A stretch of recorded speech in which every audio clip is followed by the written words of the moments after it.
ஒரு குட்டி கதை.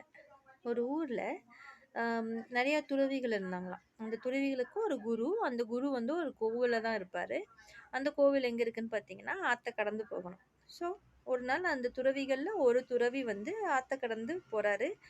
அந்த படகுல தான் போணும். அப்ப படகுல போகும்போது, ஒரு பையன் அந்த படகுல உட்காந்துட்டு இருக்க ஒரு பையன், ஒரு பொண்ண வந்து ரொம்ப கிண்டல் அடிச்சு, மட்டம் தட்டி பேசிட்டு இருக்கான். இத பார்த்துட்டு இருந்த துறவி எதுவுமே பேசல. ஜஸ்ட் ஒரு ஐடல் பொம்மை உட்காந்துட்டுருக்க மாரி உட்காந்துட்டு கடந்து போயிடுறாரு. அங்க போனதுக்கப்புறம் அந்த குரு கிட்ட சொல்றாரு நடந்ததெல்லாம். இந்த மாரி நான் வந்தப்போ, ஒரு பையன் ஒரு பொண்ண கிண்டல் அடிச்சிட்டு இருக்கான். அப்படின்ட்டு அந்த ஸ்டோரி எல்லாம் சொல்றாரு. அப்போ அந்த துறவி வந்து அந்த துறவியோட குரு வந்துட்டு துறவி கிட்ட சொல்றாரு, "நீ ஏன் அந்த இடத்துல தட்டி கேட்கல? கொஞ்சமாச்சும் உனக்கு அந்த உணர்ச்சிகள் இருக்கணும். ஒரு தப்பு நடக்குது அப்படின்னா, நீ அத வந்து தட்டி கேட்கணும். நீ கேட்காம வந்தது தப்பு." அப்படின்னு சொல்லிட்டு அட்வைஸ் பண்றாரு.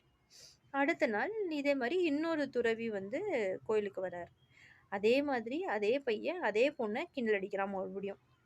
அந்த இன்னொரு துறவிக்கு பார்த்தீங்கன்னா, அவர் சரியான கோவக்காரரு. எந்திரிச்சு அடிக்கவே போயிட்டான்.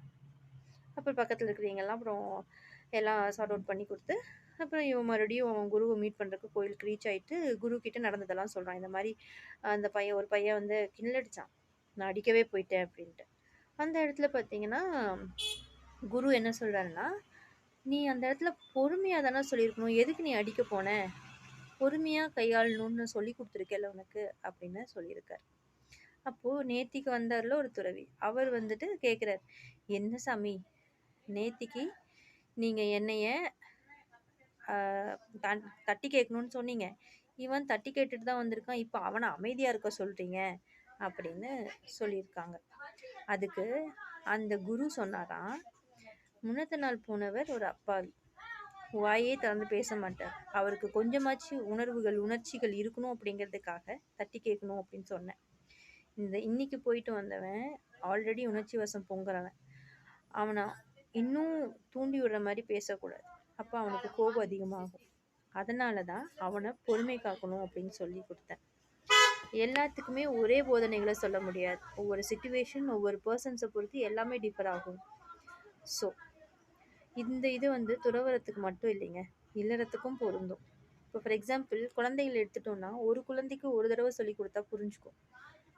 இன்னொரு குழந்தைக்கு 10 தடவ சொன்னா தான் அது புரியும். ஸோ, எதையுமே அடுத்தவங்க கண்ணோட்டத்துல இருந்து பார்க்கணும்.